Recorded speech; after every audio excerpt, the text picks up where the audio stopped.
Saya Sintia Rompas masih menemani Anda di Kompas Petang. Saudara, para guru honorer kini dilanda kekhawatiran akan nasib mereka.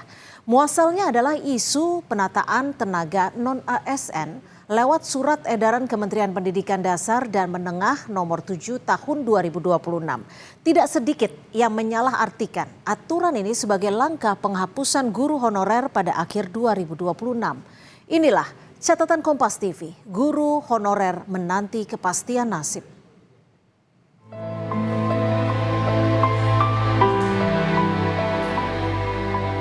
Membaca rumor tersebut atau wacana tersebut jujur sedih karena passion saya ketika saya mengajar di sini, saya menemukan bahwa passion saya termasuk mengajar.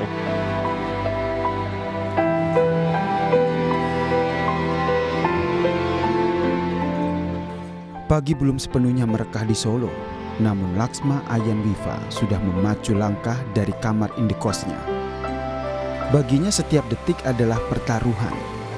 Di bawah bayang-bayang kebijakan pemerintah yang mengancam akan menghapus perannya tahun depan, guru honorer ini menolak untuk sekedar pasrah pada nasib. Walau ia mengaku resah dengan kebijakan pemerintah yang dinilai tidak berpihak padanya. Walaupun sekarang saya di sini sebagai guru honorer, tapi saya masih ada rasa kepemilikan kayak siswa tersebut. Saya pengen ngelihat siswa tersebut sukses, dan kalau semisal wacana tersebut jadi dilaksanakan, saya sudah tidak bisa bertemu dengan siswa dan tidak bisa mengajar lagi.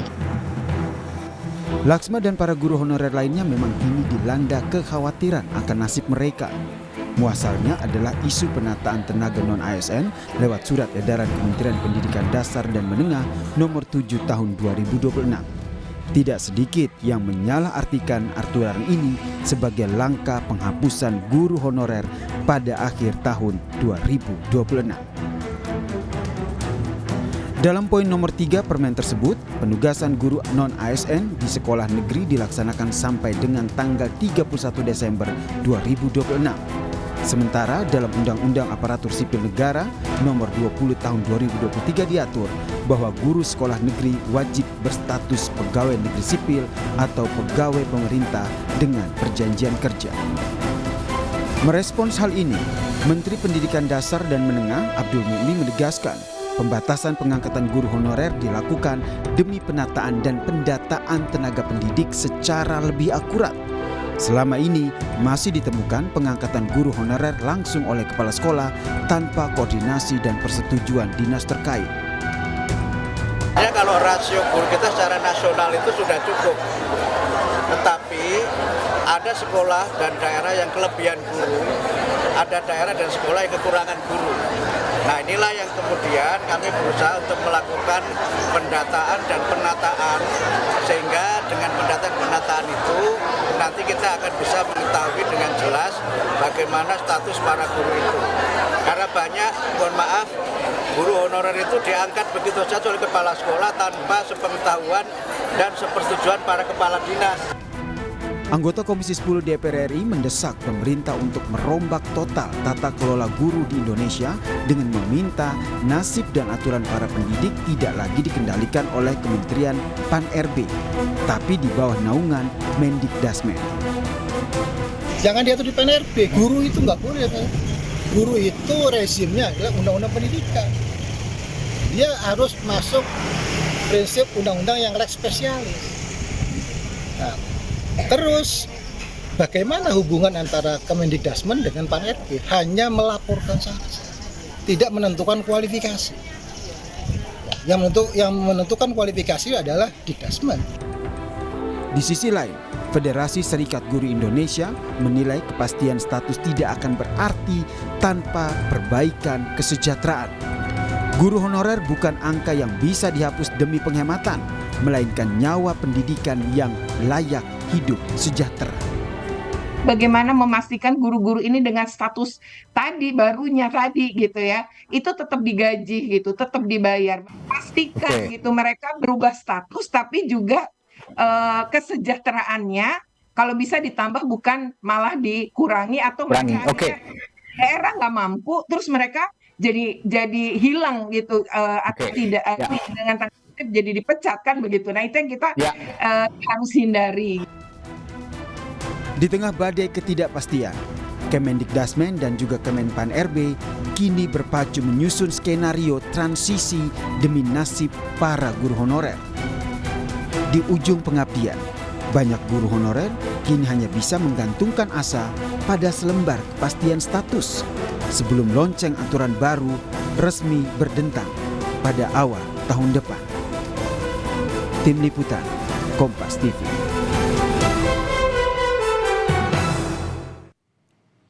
Sejatinya, surat edaran Menteri Pendidikan Dasar dan Menengah Mendikdasmen nomor 7 tahun 2026 tentang penugasan guru non-ASN yang berlaku sejak 13 Maret 2026 lalu bertujuan memberikan kepastian bagi guru honorer untuk tetap bisa mengajar hingga 31 Desember mendatang. Dasar dan Menengah. Surat edaran ini menjadi dasar bagi pemerintah daerah atau Pemda untuk tetap bisa mempekerjakan guru honorer akibat pemberlakuan Undang-Undang ASN yang baru yang menghapus istilah honorer. Tetapi yang terjadi justru sebaliknya. Banyak guru honorer khawatir akan keberlanjutan nasib mereka. Pengabdian puluhan tahun menjadi guru akan terhenti bila sampai akhir tahun ini mereka belum berstatus ASN, pegawai pemerintah dengan perjanjian kerja atau ASN P3. Jaringan Pemantau Pendidikan Indonesia JPPI mencatat hingga saat ini masih ada sekitar 2,3 juta guru honorer yang mengajar di sekolah dan madrasah negeri maupun swasta.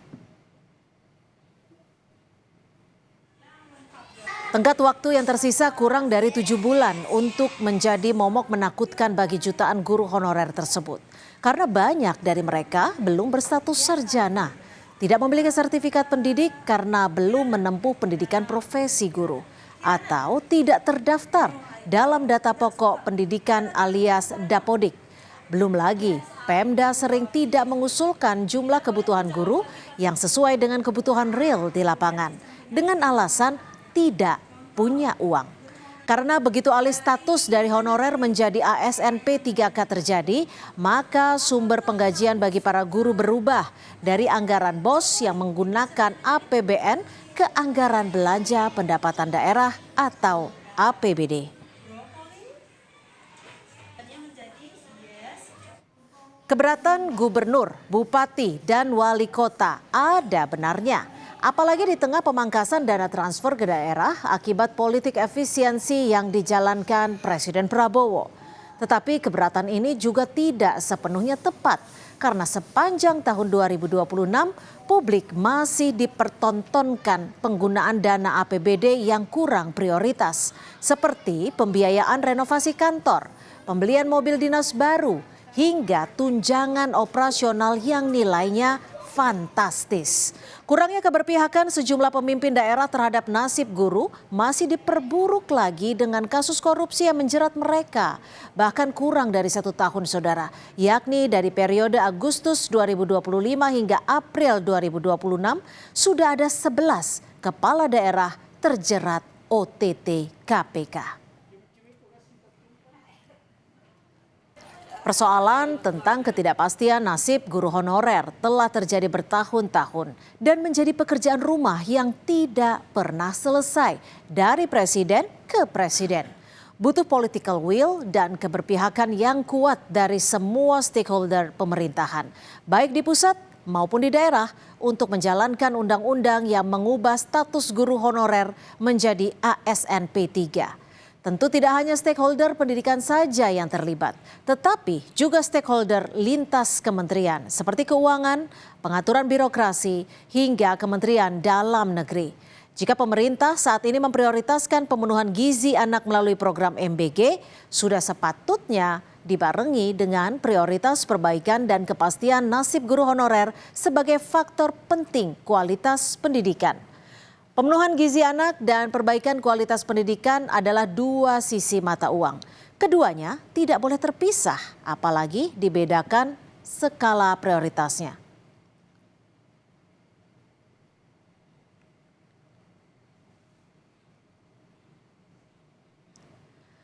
Alih status guru honorer menjadi ASN P3K tidak hanya memberikan kepastian bagi mereka tetap bisa mengajar, tetapi juga upaya memperbaiki kesejahteraan para guru.